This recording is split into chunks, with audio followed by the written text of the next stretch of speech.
سيدنا ابن عباس كان في المسجد، لقى واحد قاعد مهموم كده. قال له في ايه؟ قال له علي دين لواحد مش.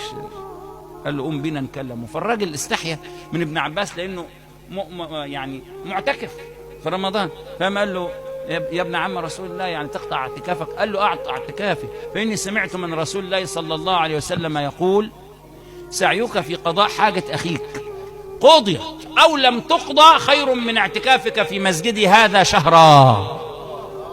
قضاء حوائج الناس لو ما تقضتش، تخيل انك مسؤول وليك قريب او جار او كده، وجاء قال لك بالله عليك بكلم لي فلان، انا راجل يقضي لي مصلحه، وساعدته، قضيت او لم تقضى خير من الاعتكاف في المسجد النبوي شهر. المروءه سنه من سنن النبي غايبه عن زماننا.